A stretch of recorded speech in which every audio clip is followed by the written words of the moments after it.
Here's the snapback. Here's the kick.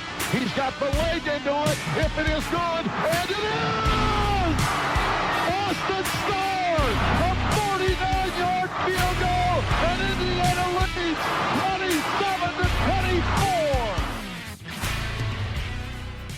27-24. Ohio State and the college football playoff are finding new and creative ways to fuck IU out of the Fiesta Bowl. Welcome to the LEO podcast.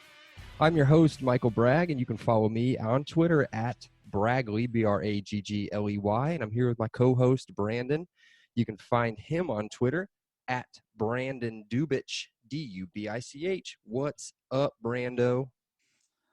What's up, man?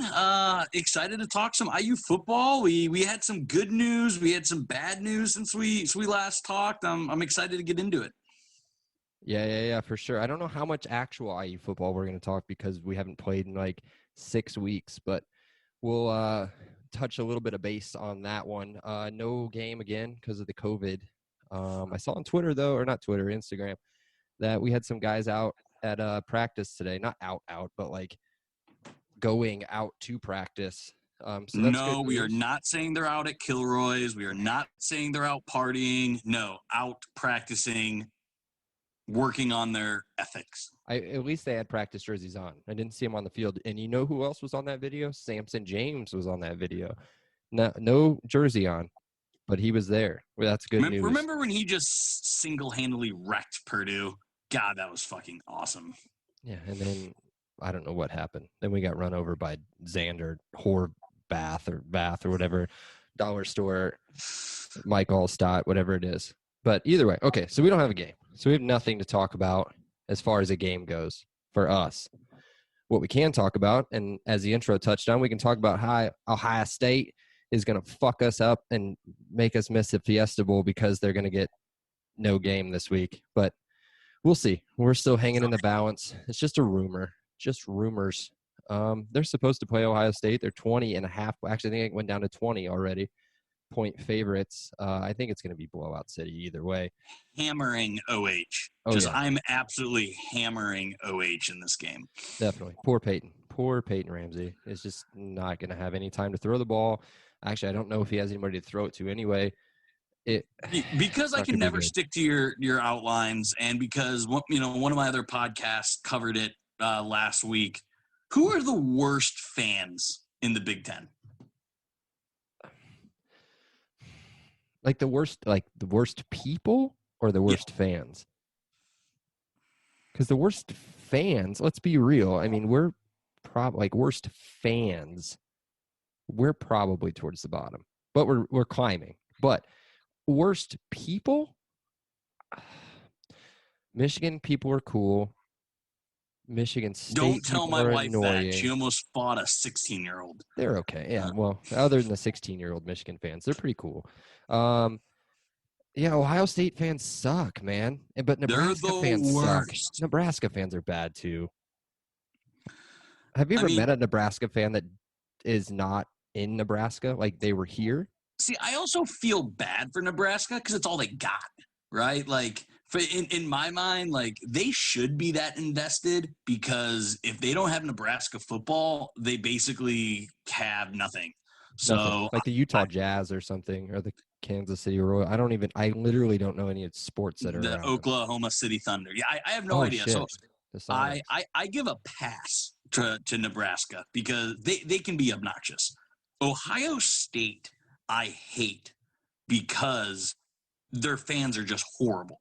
Like, I actually respect the players in that program. The amount of talent they churn out is impressive for a northern school, but I hate Ohio State. I mean, that OH chant has to be the worst chant in the world. Don't do it. I'm not going to do it. I'll shut it off. I'll turn the pod off and we'll be done. Quickest pod ever. I just wanted to set, just take a little bit step to the side and say, while we both think Ohio State's going to win by 1 million, doesn't mean we can still hate them and think they're going to win and be a really good team. Yeah. Like, I'm sorry for cutting you off, but yeah, like what you're saying, the players, they're fine. Whatever. We can cheer for the players in this game, and we'll talk about why here in just a second. But I mean, I don't want their fan base to have any joy. I hope that they go straight into the college football playoff and then just get totally wrecked Although we Yep. did kind of touch base on that. We think they're going to play Clemson. Should be a good game. But if they lose by 2 or 3 touchdowns, that's fine. That's fine with me. But let's go back to the fan base for just a second. Let's just look at this. I want that to happen because that means IU should have been there. That's true. Well, let's look at this real quick. I'm going to ask you a totally unbiased question for you. Sure. Okay? For me, as an outsider, a fan of neither one of these two teams I'm about to say, if I were to put the Ohio State fan base into, let's say, an NFL fan base and compare the two, I'm probably going to say that they're pretty comparable to a Steelers fan base if I'm not too far off. What are your thoughts on that? That Venn diagram is not far off. Except you guys throw around your little pea-soaked white towels or whatever those things are. Yeah. Terrible ties. No, I think that's very comparable. I think both teams have a rich history. I think both fan bases are entitled. I think there's a lot of white trash associated with both fan bases. No, you're not wrong there. But still fuck Ohio State. I mean, Yeah, I just want to catch you there for just a second. But let's get back to these games real quick. We're not going to spend too much time on these game previews. We're going to touch a little bit on a couple of the other championship games. But this game, we need Ohio State to win. We don't need them to win by big. They can win by 1 for all I care. It doesn't matter. If they win, it pretty much sets up what we'll touch later. We'll get there. It doesn't matter. Either way, we need Ohio State to win this game. Let's look at some other games that have a little bit to do with some implications with IU in general. The Big 12 championship has a lot on the line. I think, if you believe some of the people out there, Oklahoma 6-point favorite, called 6, versus the overrated like hell Iowa State Cyclones. What do you think about this game? Oh my God, I think Oklahoma's gonna bend them over. Again, I think it'll be a fun game. I can't believe the over-under's 58. That's an over I'm absolutely, slamming. Any Big 12 game that's not in the 60s is an automatic win on my part. So I think Oklahoma covers. I think the game goes in the over, and I think Iowa State drops out of the top 10 where they should have never been in the first place. Yeah, that puts them at 3 losses. Last game they played 30-37. They won. I think it was a last-second winner, pretty close to a last-second winner to win. I'm sitting here doing this on the fly. Don't care. I don't Oklahoma's care gonna win. Who cares? Yeah, Oklahoma. Old Spencer. We jump whoever loses anyway. So that's all that matters there. I mean, this is a plus for IU regardless of the outcome. So yeah. No. The other big championship game, I don't know when they're playing it. I'm assuming Saturday, is believe it or not, the Sun Belt Championship between the Louisiana Ragin' Cajuns and who beat Iowa State, mind you. That's right, by 17, versus the Coastal Carolina University, who are 3-point favorites at home. Here's the question of the pod. Are the Chanticleers the new Boise State Broncos? Oh man, Dirty Myrtle is nothing like pristine Idaho. So, but I get it. I mean, they're a fun program with a fun field with fun players that rule social media. So I totally get your comparison, but it's a little too early for that, man. Boise State did some great things for a long time. They won some big bowl games. I think that's what Coastal Carolina should shoot for, but I don't think they can even be uttered in the same sentence yet. If they win, are they New Year's Six? They're the what do they call it? At large? No. Cincinnati, right? Or do they jump Cincinnati if they win? They do not. No. So I think there's no way they put them in the top 10 regardless. And the only reason I'm saying that is look how they treated IU. I mean, they've treated IU like a redheaded stepchild. Coastal Carolina must be that, cousin by marriage twice removed. There's no way they get any credit for much, which I think says more about the committee than anything. But I'm hoping the Raging Cajuns win, so that helps IU significantly. But should I watch this game? Should the listeners watch this game? I can't say I'm that interested, to be honest. No, I watched him against BYU and I wasn't that impressed. I wasn't that impressed with BYU either. I think I would watch it. I mean, if you're a big IU football fan, you can watch it for Louisiana, their kicker. Now I'm going to sound really stupid. What is his name? Either way, their kicker is a grad transfer from IU. I will look it up right now. I think that's the only reason you would watch that game. I mean, that game's on at 3:30. Clemson Notre Dame's on at 4. I will definitely be watching Clemson Notre Dame at 4 o'clock. So yeah, that's not gonna be a game. I know you guys. I know everybody's gonna say, "Oh, what is he talking about? It's such a game." It's not gonna be a game, dude. Where's that game at? Where's it at? ACC championship. Charlotte, right? Yeah. As long as it's not there in front of touchdown Jesus, it's not gonna be a game. It is in Charlotte. That game doesn't really have any IU implications. Do you think Tennessee can shock the world with Texas A&M? Fuck Tennessee, dude. Fuck Tennessee so fucking hard. Good old Rocky Top. We've lost the explicit tag. We already gained that on the very beginning, so it doesn't matter. But fuck Tennessee. It's in Knoxville. I'll be rooting for the Volunteers. Oh my God, what is it? It helps IU, Michael. It helps IU. So here's the thing. We'll just skip ahead a little bit. There's the clearest of clear paths for IU to make the Fiesta Bowl. All we need is Northwestern just fucking lose. So if they lose, we are the Big Ten number one. They have to have the Big Ten has to have somebody in the New Year's Six Bowls. Okay. Ohio State's going to make the playoff if they win. That's it. It doesn't matter what happens anywhere else.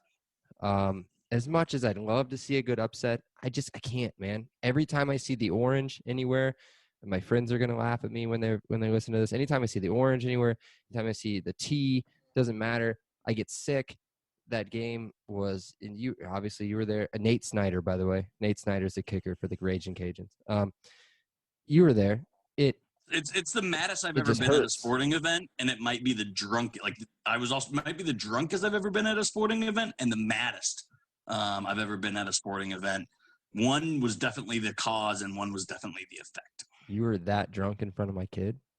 That drunk in front of my child? What kind of an example are you setting? The best example. Be like me. I had a Tennessee hat growing up. Does that make me the worst person? Yes. I also used to wear a Florida State hat quite a bit. I don't know if that makes me that bad of a person. Makes you more of a front runner. I mean, Florida State was cool when we were little. Yeah, big Warren Dunn guy. I used to have a black Steve Young jersey too, and a John Elway jersey when the Broncos got their new jerseys. Yeah, I had those too. This has really went off the rails. This is what happens when we don't have IU football. It's fine. It's fine. Nobody listens anyway. We know that. It's no big deal. Our million fans care so much what we think of Coastal Carolina as the new Boise State. Right. So some other games of note that are non-championship games, they've been canceled. Michigan at Iowa. We were supposed to play Iowa. I don't know. I honestly have no idea. I don't care that much to look in to see who's the problem, but I think Iowa's the problem this time around. And then Vanderbilt at Georgia. Vandy stood no chance, but Georgia is ranked ahead of IU, so that would have been big for them.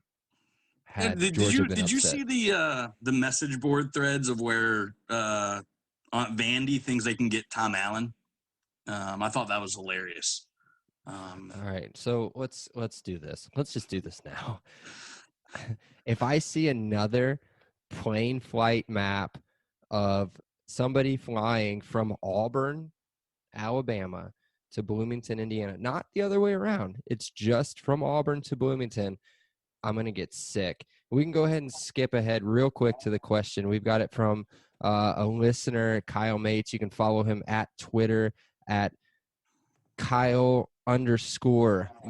He asks, how will Tom Allen look in Detroit blue next year? He thinks that he's going to go to the NFL. He's not an NFL coach, but that brings me to the Auburn thing. Do you think Auburn's a real player here? The other person, speaking of Vandy, the other college that thinks that they're in play for him, and this is laughable, is Tennessee. I mean, Auburn makes a lot of sense. He coached at he was a D coordinator at Ole Miss. He has connections in the Deep South. They run a similar defense. They run the exact same defense, I think. Honestly, all the dots are there. I understand people freaking out. This is Tom Allen's dream job. I mean, if you don't think, like, again, we've said this, and maybe I'm going to get my heart broken, but he looks like he is genuinely having the best time of his life. He looks like he doesn't want to be anywhere else. And I truly believe that he was destined to be here, and this is his job. So would Auburn be an upgrade on IU? Yes. Is Auburn a top flight job? Yes. Is Tom Allen going to Auburn? No fucking way. So here's the thing. I think they just paid over $20 million. I just looked this up. The other way around. Never mind. I'm just sitting here rambling for just a second. So either way, Auburn, they paid a lot of money, somewhere in the 20 million range, to get out of the. What was his name? Gus Malzahn. Gus Malzahn. Gus Malzahn, to get out of his contract. To get Tom Allen out of his contract at IU right now, $27.7 million. This is per the Indy Star this morning. If they wait, I mean, if we waited, which he's going to get the money, December 2022, it dips down to $1 million. But dude's about to get paid big time. And if we don't do it, then I'm going to go write Scott Dolson a very sternly worded letter and deliver it straight into his, no, I'm not into his mailbox. That's illegal, but I'll put it on his doorstep or something, because you got to pay the man. Like, whatever we are paying Archie Miller to be mediocre, can we just take some of his money and give it to Tom Allen to be amazing like he is? Big Ten Coach of the Year, by the way. Never mind. We'll get there. Either way, I just wanted to rip on your Yenzer boy, Archie, for just a second. Yeah. I'm going to let that comment go because, again, I've said it many times. There's enough IU basketball podcasts. So I'm going to disagree with you on the money portion. Do not underestimate Southern money. $50 million is absolutely nothing to boosters down there in Alabama. You mean ESPN?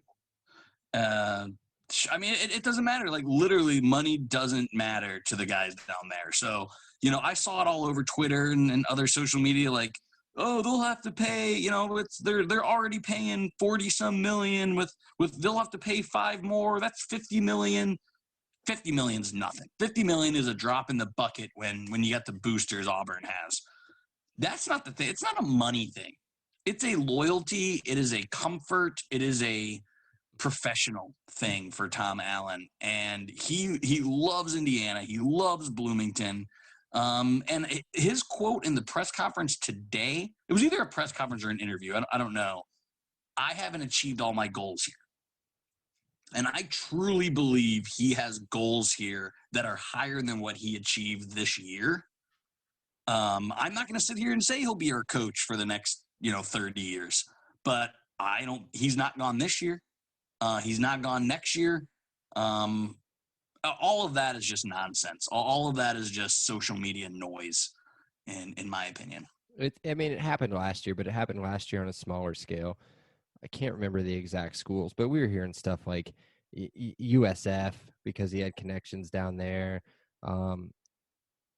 It's going to happen. This is how you have a good program and a good coach and an up-and-coming coach and an up-and-coming program, because these quote-unquote blue bloods, and I don't consider Tennessee to be a blue blood anymore. And no. I mean, outside of 1 year, when was the last time Auburn was legitimately relevant. Legitimately relevant. Other than the time that they won a literally national championship, pounded and the that's crap out it. of Purdue last year. They paid for their national championship, and they'll pay for their next national championship. You know, yeah, this is what they do now. Let's stop talking about it because it's making me upset, and I don't want to be upset. We need to stay up on the high beat here. Well, good. Yeah, let's stay positive and talk about some Big Ten awards. What Big Ten awards? You talking about Coach of the Year? Talking about Coach of the Year right now? Is that what I'm talking about? CTA, baby, Coach of the Year. First time since Bill Mallory. But I see this the unanimous thing that I just absolutely love. That just shows how much respect he has. You know, I still think, you know, some of the coaches didn't give a respect to some of the players at IU. I don't know if the players have gotten that much needed respect yet, but it's obvious Tom Allen has. And I think that's just because he's infectious. It was much deserved, and it won't be his last one. I'll put that on record. It will not be his last Big Ten Coach of the Year. Hot take. I don't know when they come out. Maybe it's after the bowls. Maybe it's after the national championship game. Doesn't matter. If we win, no matter what bowl, whether we're going to the Outback Bowl and we're having bloomin' onions, or we're in the Fiesta Bowl playing PS5s with our Tostitos, which is where I think we're going to go. But either way, hot take, national Coach of the Year. National Coach of the Year. Let's name some of the others. You know, Saban battling COVID. He's probably up there. If Brian Kelly can somehow, you know, go undefeated into the national championship game, he's probably there. You know, who else are we looking at? I mean, probably Coastal Carolina or Luke Fickell from Cincinnati if they go undefeated, and then Tom Allen. You know, I think all five of those are legitimate options as national coach of the year. It's a hot take to say he'll win it, but I think he's at least a finalist, and in my mind, probably second or third right now, as things sit today. I think he's first, but I just did. Damn it, this makes me feel bad. I just did a little bit of research on the fly here. Coastal Carolina, well, no, we were better last year. Coastal Carolina's coming from a 5-7 season. But look, I mean, dude, they're playing Troy and Georgia State, Georgia Southern. They had to play App State, but since what, 2006? And that little number 5 quarterback or whatever, that bad Michigan team got beat by them by a field goal. Well, they haven't been that good. I mean, they've been ranked a little bit, but then South Alabama, the Fighting Kane Womacs are there, the Raging Cajuns. That's nothing, dude. That's not Penn State, Michigan State, Ohio State, Illinois, Northwestern. Dude, Purdue. they have losing records, man. They have losing records. Didn't you know that? What do you mean? Tom Allen beat a bunch of teams with losing records. Oh, yeah, that's right. We haven't beat anybody with a winning record. It's been 2 years. We haven't beat anybody with a winning record. We were up 19 against one team. Fuck, I just brought it up again. Good old Rocky Top. God damn it. We're done. Cancel the pod. All right, back to the fun stuff. Let's get back. Let's bring it back. All right, so let's go back to the awards. We got Ty Fry. We touched on this last pod. First ever for IU, all Big Ten, first team Big Ten wide receiver of the year. He's also a semi-finalist for the Bolitnikoff Award. That is best wide receiver in the country. I do think that kid from Alabama is probably going to win it. 6. I don't know his name. Doesn't matter. He's number 6. He's really good.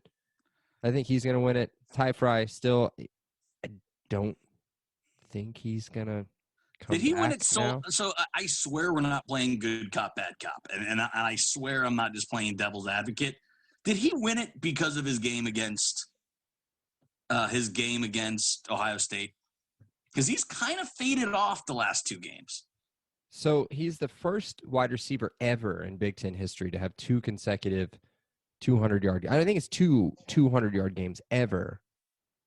But then he had 2 of them in a row against Michigan State and Ohio State. Michigan State's defense isn't as bad as that team is, Michigan State's defense isn't that bad. And then They're against going to be really Ohio bad. I State, think Michigan State ends up being dumpster of the Big Ten East. well, yeah, after they lose whatever talent stayed around, yeah, I think it's going to be a little bit of a flip flop, couple years where they're going to have to take a little bit of time to get there. But you're right, he fell off a little bit. I think he was probably due for a decent game against Purdue. But then the games that he fell off are Wisconsin, and then the Maryland game. And then in the Maryland game, Penix was bad, dude. He couldn't hit the broadside of a barn. However, Ty Fry did have a couple big drops in that game.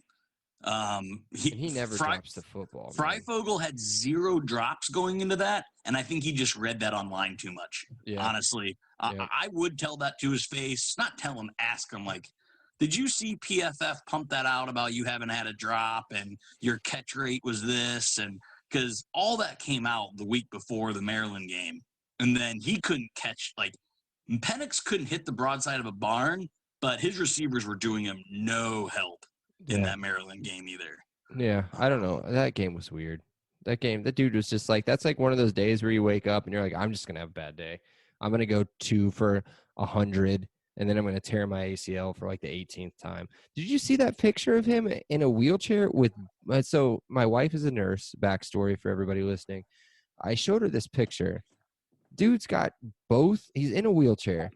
Dude's got both knees totally wrapped up in like some crazy contraption from like 2076. And then he's got 2 whatever things on top. I showed this to her.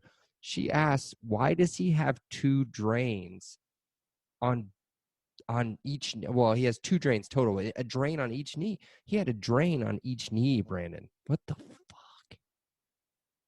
Yeah, so I heard that makes sense. I mean, especially someone who's had the injuries he had, you don't want one leg stronger than the other, so you might as well clean them both up so you're rehabbing both at the same time.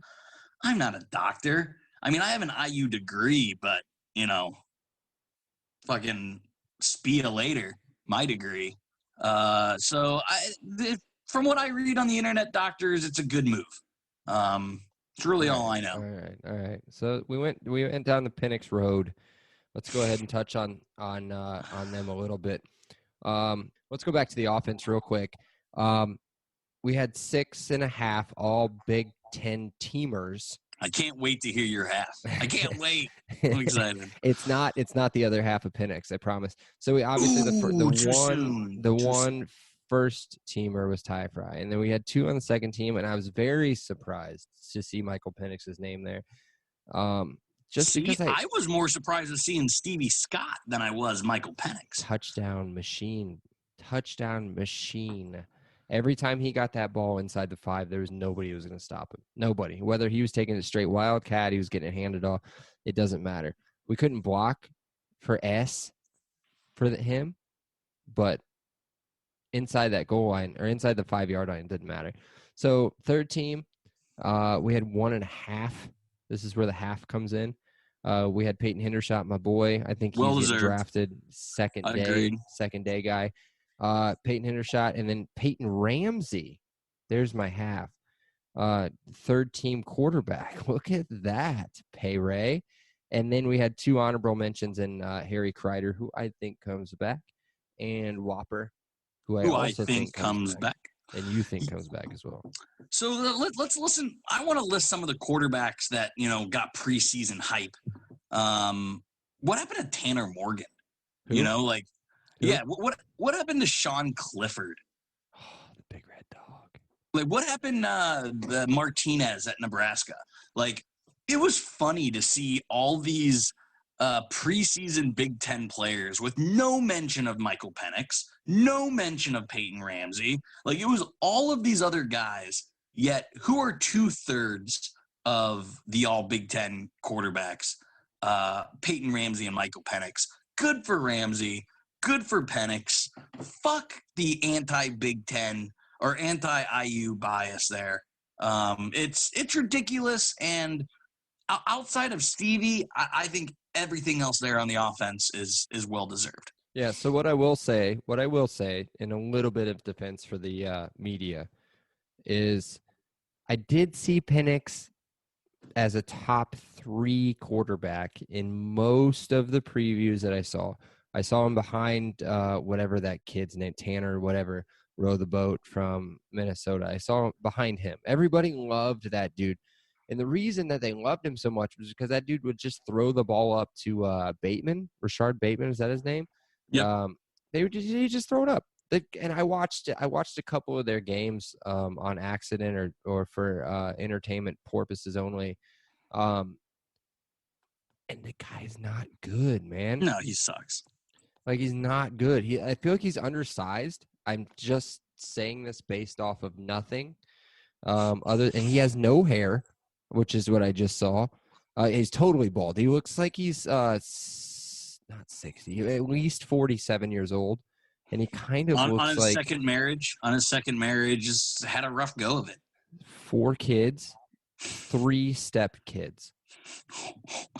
It's an expensive Christmas. Listen to this. Expensive Listen Christmas. to this. Here are his 2020 stats. 1,214 yards. In comparison to how many games? I don't know. I did not do that research. 1, 2, 3, 4, 5. 5 games. So that's not bad. That's pretty good. 5 touchdowns, 4 interceptions, and a QBR of 68.8. Okay. Like, this dude was the second best quarterback in the conference compared to Graham Mertz. Well, let's not compare him to Graham Mertz. Never mind. Don't compare him to Graham Mertz because he's not good either. I'm pretty sure I've seen this guy help me at a Home Depot. That dude. Like, if my buddy Cody were to lose all of his hair, like literally all over his face, like on his face and on his head, then he would kind of look like Tanner Morgan. And if he gained like a foot in height. All right, well, let's take a look at Michael Penix. He played 4.5 games, okay? 4.5 games, 1645 in yards, 14 touchdowns, 4 interceptions. QBR wasn't great because he didn't have great completion percentage. Of 56% completion percentage, not great. But fine, he's a gunslinger. Bro, he threw for 500 yards against Ohio State, or just missed it, 491. But against the best defense we were going to see all year, 491 yards, 5 touchdowns, 1 interception, compared to the Joker Heisman favorite Justin Fields, who threw 3. The only 3 interceptions he threw all year, by the way. How did we get here? How are we all the way to this point now? I thought we were talking. This is what you do, Brandon. This is what you do. Let's get back on track. Let's get back. This is turning into. I was talking about preseason quarterback hype and how by the end of the season, when it matters, 2 out of the 3 were IU guys. That's how we got here. I will stick by it. You and me know more than the Big Ten writers. That's all we need. That's really all we need to say about that. Let's jump to the defense side of the ball, which was equally, if not more, impressive than the offensive accolades. Definitely. Are you talking about the record 7 all Big Ten honorees, record 4 first teamers? This defense, first off, no, they didn't deserve more. I'm not going to say that. Jalen Williams was close. But here's the thing, guys. Jalen Williams is not a starter. Jalen Williams is not a starter for this team. Jalen Williams is a slot corner or a little bit of a backup for Reese Taylor. He doesn't start every game. Reese should have been at least an honorable mention. He's honorable mention special teams, but Reese. So here's the thing. Nobody could throw against his defense anyway. Let's list them off real quick. Think about this. Cam Jones, how good is he? He's honorable mention. Honorable mention. And then you got Monster third team, Jalen Williams second team, first teamers. Well, let's talk about how good of a scout I am real quick, because my boy Micah McFadden's on there and my other boy Jamar Johnson are on there. You got one guy. You got Jerome Johnson on there who finally made it on there, which that dude has been hustling all 4 years, 5 years, however long he's been there. And then Taiwan's on there, of course. Finally. Should have won corner of the year. We'll get there in just a second. I want to hear your take on our all Big Ten honorees. Yeah, so I think there's some omissions there. I don't know how CO didn't make honorable mention. I don't know. I don't know how Reese didn't make honorable mention. You won't find any argument with me on the first teamers. Jalen Williams just made so many plays. Big play Jay, as I call him. He gets beat sometimes. Sometimes he loses himself. I don't think he's great fundamentally. I don't know if he has the greatest discipline. Yeah, he got beat. He got beat. What, Maryland? Yeah, the Maryland the play after the next play after Jamar Johnson got ejected. Yeah. So again, sometimes Jalen can lose himself, but for a guy that finds the ball like he does, he's totally worth it to have it on the field. Like, not many guys can make the play Jalen Williams with. So I love that was rewarded. Monster too. Monster can get beat a few times. He's susceptible to it, but they're opportunistic big play guys. Like, give me that than the guys that sit back and don't get beat and just give up chunk plays. I have no problem with any of those second or third team guys. I think Reese makes it next year. I think he's a guy that I'm gonna write him in Penn, which will be a Big Ten honoree, and I also think CO makes it next year. I think he's on the same trajectory that Jerome Johnson is in. You think both corners make it? Both corners make all Big Ten? Haven't we seen that with another defense? Of course, Ohio State probably got him in there. You know that. Yeah, Ohio State had the entire secondary last year. Last year's secondary for Ohio State was. Can we talk about Ohio State for just a second? Let me butt in. Sorry, I've cut you off a lot. This pod doesn't usually. This is an Ohio State podcast. We've talked a lot about OH. Well, this is a bad thing. Don't do the OH thing. Don't do it. All right, here we go. Ready for this? I'm gonna read off some stats. Let's play that little game where they play on SportsCenter or whatever. Where they have two silhouettes and they put stats up and you just pick who's who. Ready for this? Yes.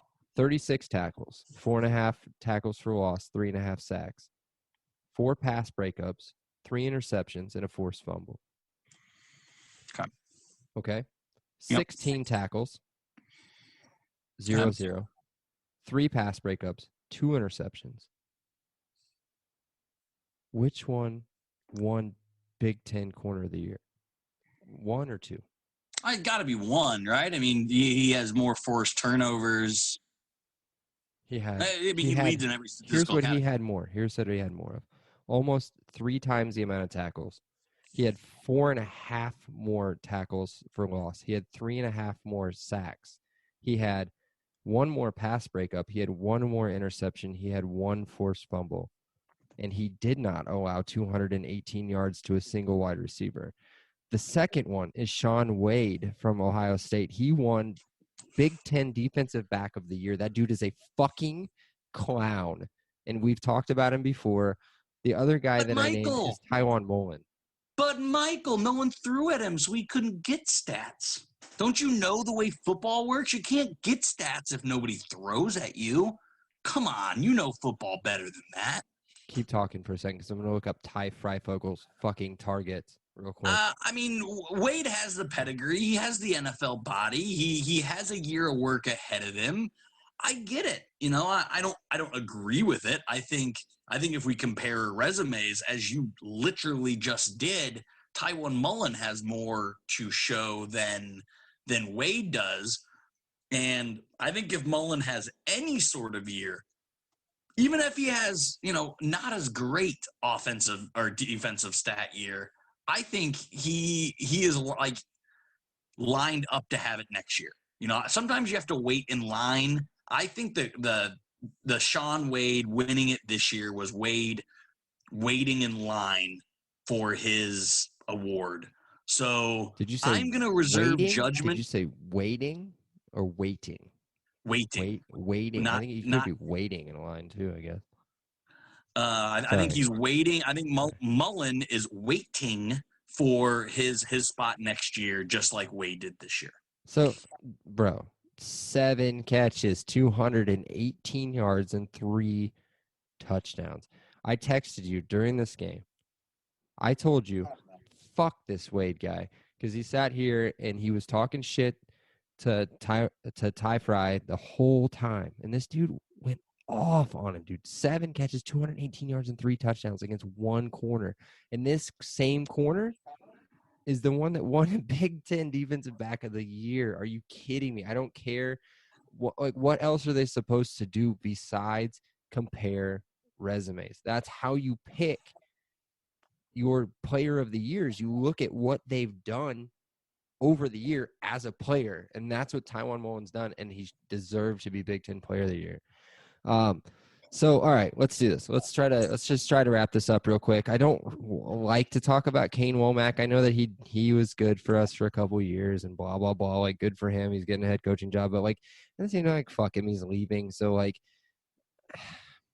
I hope him and his 3 kids and his wife. He's my age, I think, or maybe a couple years older as a head coach. Like, hope he does all right. I don't see him being a finalist for the Broyles Award only makes our job more attractive. So I am the biggest Kane Womack fan. Good for him for being a finalist. Good for Tom Allen for being a finalist for Coach of the Year. Props to Ty Fry. I mean, I never thought I would see the day we would have 13 all Big Ten players. And I'm not even counting your half. 13 all-conference players is something you get in a video game. That's not something IU does. That's not something a bottom Big Ten team does. What this shows me is it isn't we're 1-star quarterback for being good. We're not 1-star running back leading this team.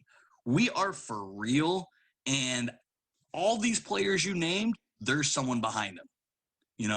You got Miles Marshall behind Ty Fry. You got Tuttle or McCulley or Dexter Williams behind Penix. You got a stable of running backs. The cornerback and DB room is packed. The linebacker room is packed. I mean, that's what gets me so excited. Like, good for these guys. Totally earned all those awards. But I'm equally as excited as the guys immediately behind them on the depth chart. And that just screams that we're going to be excited for IU football for many, many years to come. I'm sure you could tell on the Zoom. I was doing a little bit of research in the background as you were talking because I was looking at my boy Micah. I'm thinking, how can this dude not be a Butkus Award finalist, semifinal? I don't know where they were before I looked them up. They're down to the final 5 in the country. He's not one of the final 5. How is this dude not in the top 5 linebackers in the fucking country behind some dude from Missouri, Tulsa, Utah, who's played 2 games, I think, Notre Dame, of course, and Georgia, of course. But, like, how is Micah McFadden not a top 5 linebacker in the country? You know me. I'm not usually the biased one. I'm not the guy I'm the one that has to talk you. Like, calm down a little bit, Brandon. You're being too biased. Like, that dude is a top 5 linebacker in the country, dude. By production, there's not a doubt. There's absolutely not a doubt. When he's playing on Sundays and some of those other guys mentioned aren't, I think that's all that matters. You're right. I'm getting selfish. I'm thinking about just individual awards. The Steelers really need an inside linebacker. Stop, dude. No. He'd be great right next to Darius Leonard. Great. He'd be even better next to Devin Bush. Who's that?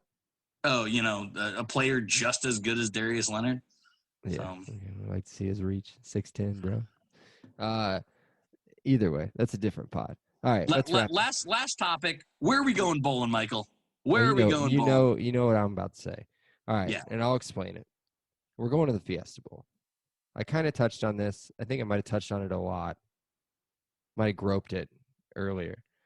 The Big Ten is going to be, has to be. I mean, it's not an opinion. They have to be in a New Year's Six bowl. If Ohio State wins Saturday, they can win by 1, they can win by 100. It doesn't matter. They're gonna be in the playoff.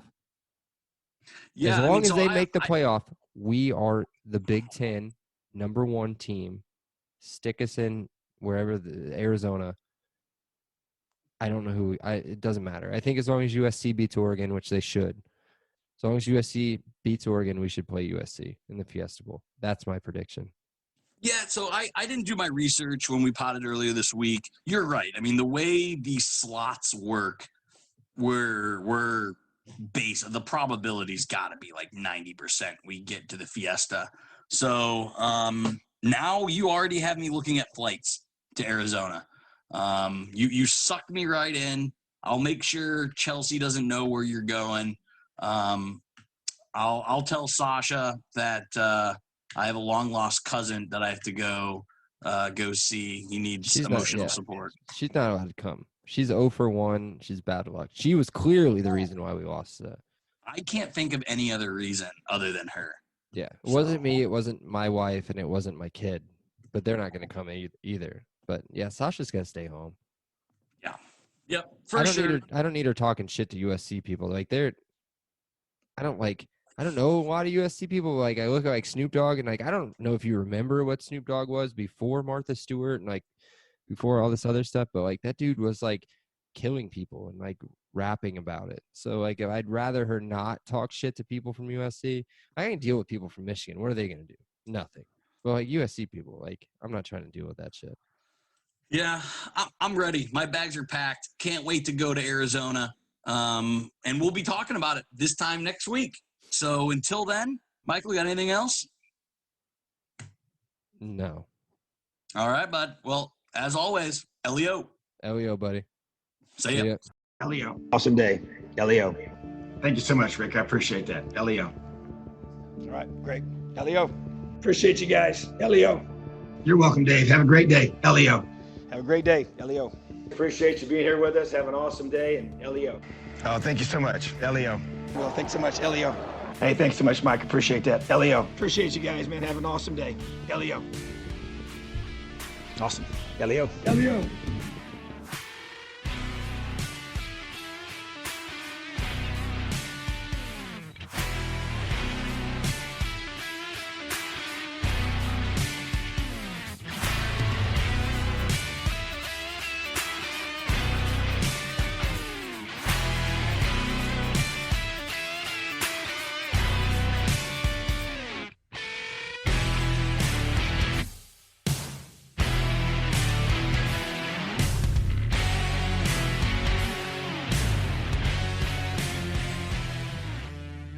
Thank you for listening to the LEO podcast. Make sure to check us out and follow us on Twitter at podcastleo, like our Facebook page, facebook.com/podcastleo.